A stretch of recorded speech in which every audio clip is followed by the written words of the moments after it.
As mulheres não matam porque foram traídas. As mulheres, inclusive, perdoam traição com facilidade. A raiz dessa questão que você tá colocando de por que em regra você vai considerar, né, um feminicídio quando o marido mata a mulher por traição? Porque isso tem uma raiz muito clara, histórica, em relação à opressão, em relação ao patriarcado, em relação ao como a mulher não pode se portar. Erika Hilton destila ódio em relação às mulheres. Mas se você faz uma piada em cima de um tema tão sensível, que quando você traz ele pra a seriedade que ele tem, ele trata de vida, morte de pessoas, né, da vida das pessoas, do bem-estar das pessoas. Não tem uma preocupação de como é que isso chega, nas pessoas que eventualmente se sintam ofendidas e naquele público que tá lá normalizando ou rindo de uma situação que quando você olha pra ela longe daquele contexto, é uma situação muito perigosa. Você não acha que a misoginia é um tipo de pensamento desses que circulam e que só de circular já são uma violência?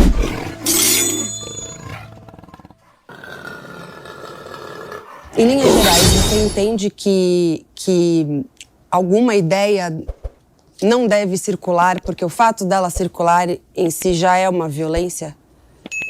Sim, o nazismo e o crime organizado. Me chamou a atenção quando você se posicionou recentemente em relação à lei da misoginia. Você não acha que a misoginia é um tipo de pensamento desses que circulam e que só de circular já são uma violência?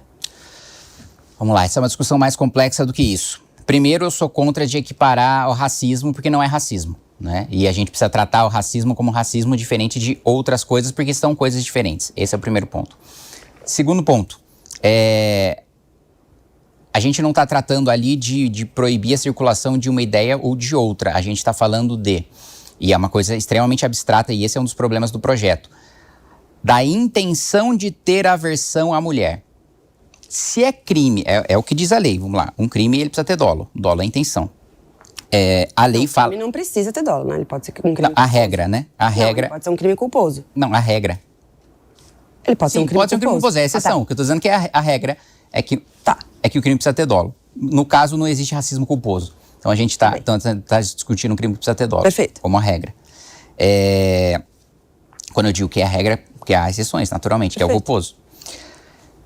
Então a gente está falando da intenção. Lá, uma das definições de misoginia que estão colocadas no texto é aversão à mulher. O que é ter a intenção de ter aversão à mulher? Você entende que é um conceito indefinido, que seria inadequado tanto para uma legislação comum, ainda mais para uma legislação penal? Mas o Código Penal, ele tem diversas normas que são, assim, né? Tem um tipo aberto, né? O nome técnico disso... Não, tem. O nome técnico disso é tipo penal aberto. É um tipo penal que depende da interpretação do caso concreto. O juiz precisa olhar o que aconteceu para entender se aquilo tem um enquadramento. Assim como existe o tipo penal em branco. Não, todo caso... Você estudou direito, você sabe disso. Não, mas não, negativo. O direito penal, ele tem interpretação restritiva. Não necessariamente, às vezes. Necessariamente, sempre. Não necessariamente. Isso é um princípio de direito penal. Olha só, o tipo penal precisa determinar o que é o crime, mas... E com exatidão, de maneira restritiva, porque a interpretação do direito penal é restritiva. A exceção do tipo penal aberto ou da norma penal em branco, não? Então dá 2 exemplos disso. Que é ato obsceno? Em regra, o juiz vai olhar para o ato que você teve e dizer, olha, não acho que isso aqui é um ato obsceno ou é um ato obsceno, entende? Mas eu não acho que esse nível de subjetividade caiba numa lei penal. Mas acontece, entende? Por que a gente só está se insurgindo contra isso agora? Tipo, então, na verdade, você é contra qualquer... Não acontece hoje, todos os conceitos que a gente tem hoje no Código Penal tem ou uma definição doutrinária muito clara, ou uma definição jurisprudencial muito clara, ou uma definição legal muito clara, que é a regra. Aversão à mulher, não. Se hoje, vamos lá, hoje, eu impedir uma mulher de entrar no meu estabelecimento porque ela é mulher, já é crime. Se hoje eu ofender uma mulher por ela ser mulher, já é crime. Se hoje eu não contratar uma mulher por ela não ser mulher, já é crime. Se você falar pra mim, vamos endurecer as penas desse crime, ótimo, conte comigo. Agora, você colocar na lei que intenção de ter aversão à mulher é crime, aí... E eu vou dizer outra coisa pra você. Um problema de tipo penal subjetivo é o feminicídio, que é você matar uma mulher pela sua condição de ser mulher. Vou te dar um exemplo concreto. Se eu mata um homem, se uma mulher mata o marido porque ele traiu, é homicídio. E ele vai cumprir a pena de homicídio. Se um homem mata uma mulher porque ela traiu, ele vai responder por feminicídio, uma pena maior. A motivação é a mesma, é um crime passional. A mulher matou um homem porque ele traiu, o homem matou a mulher porque ela traiu. Porque no feminicídio... A diferença é que as mulheres não matam homens porque eles traíram. Desculpa, tem caso concreto sim.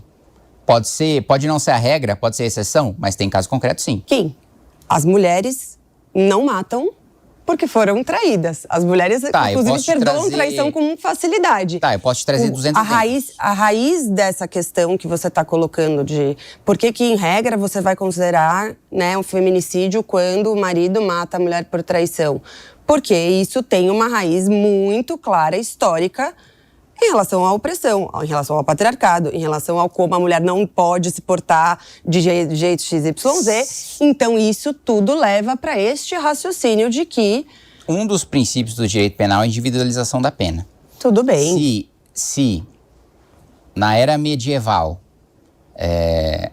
o homem trair a mulher, né, era uma coisa, sei lá, normal, aceitável... Se existe uma cultura do patriarcado, se qualquer coisa aconteceu na história, não é razão para que hoje, no caso concreto, num tipo penal, alguém tenha pena maior ou tenha pena menor. Você defende a liberdade de expressão em relação ao humor? Sim. Os stand-ups e tal. Onde é que está o limite disso, Kim, na sua opinião? Porque o dolo. É uma questão difícil, né? Eu acho que o dolo. Só? Eu acho que a intenção de você causar mal ou discriminar uma pessoa ou humilhar uma pessoa. Porque uma coisa é eu estar num ambiente controlado, que a pessoa pagou para estar lá, porque ela voluntariamente está lá, escutando aquela piada que ele não está fazendo contra uma pessoa específica, que ele está fazendo porque é a sua maneira de se fazer humor. Outra coisa é eu utilizar, às vezes, as mesmas palavras para te ofender, para discriminar, para te diminuir, para te humilhar, enfim. Eu acho que essa é a diferença fundamental. Mas você concordou que algumas ideias elas não devem circular, porque o fato delas circularem ou delas estarem ali em pauta, elas já são uma violência em si mesmas. Mas aí a pessoa tem a intenção de divulgar a ideia, por exemplo, do racismo. Aí ela tem a intenção de ser racista, ela tem a intenção de ser nazista, ela tem a intenção de... E como é que você vai provar, tipo, a intenção? Porque a pessoa vai estar utilizando... Vamos lá. No caso do humor é muito claro. Tá. Porque ele está num show, as pessoas pagam para estar lá, e ele não está discriminando nenhuma pessoa em específico, né? Então, o ambiente é diferente. Não existe nenhuma pessoa que vai poder chegar nele e falar que ele está mobilizando um grupo para agredir negros ou para agredir mulheres. As pessoas estão fechadas num show de humor e nunca ninguém causou mal por causa de piada do Léo Lins. Mas se você faz uma piada em cima de um tema tão sensível, que quando você traz ele para a seriedade, né, que ele tem, ele trata de morte de pessoas, né, da vida das pessoas, do bem-estar das pessoas, não tem uma preocupação de como é que isso chega, nas pessoas que eventualmente se sintam ofendidas, e 2, naquele público que está lá normalizando ou rindo de uma situação que, quando você olha para ela longe daquele contexto, é uma situação muito perigosa. Não, primeiro porque a piada não deve chegar naquela pessoa que se sente ofendida por ela, porque se ela já sabe qual que é o estilo do humor do Léo Lins. Se ela paga por um show dele, se ela vai assistir um show dela, ela vai lá, tava na casa dela, sei lá, no computador dela, decidiu comprar um ingresso para assistir o show do Léo Lins, que já é conhecido por isso. Mas imagina assim que seja um novo. Vários outros. Uma pessoa nova. Eu resolvi ser ele levanta e vai embora. Levanta e vai embora. E isso não tem risco. Você não vê risco nisso. Não acho. Eu acho o contrário. Que é uma coisa que o Léo Lins coloca muito também. O humor, ele sempre foi utilizado, seja para tirar sarro das figuras que estão no poder, para trazer leveza para os temas do dia a dia, para aliviar a dor das pessoas. Se as pessoas sentem que indo para o show do Léo Lins, escutando a piada dela, e ele já até relatou vários casos do cara que é, por exemplo, deficiente físico, E aí, no início, ele ficava um pouco receoso de querer fazer alguma piada, até que vários começaram a falar, eu vim aqui pra você me colocar na piada, eu vim aqui pra você tirar sarro, eu vim aqui porque eu quero me sentir incluído, eu não quero me sentir diferente de nenhuma outra pessoa. Como muitas vezes as pessoas ficam cheias de dedos lá fora. Então, esse foi um ambiente que as pessoas escolhem consumir aquele conteúdo.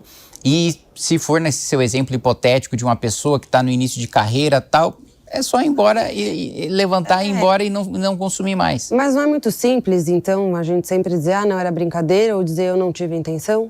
Não, porque aí, na análise do caso concreto, né, você vai ver se aquela conduta daquela pessoa está compatível ou não com a discriminação. Bom, mas então existe racismo culposo, é isso? Foi racista sem a intenção de ser e aí não é justamente por não possível de ser penalizada. Justamente por não existir racismo culposo que o Léo Lins faz não é crime, né? Exato, por isso, então é isso? Sim. Tipo, não tem risco nenhum. Kim, vou chamar agora o nosso quadro A Verdadeira Tradução. Aspas. Sim, acho que isso para mim é muito claro, né? A maneira como ela fala, a maneira como ela colocou, né?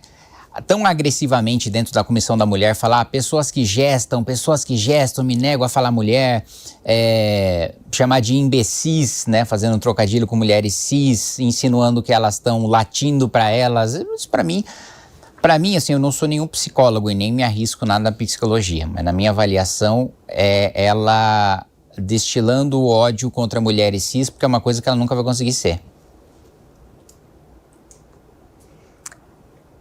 Aspas.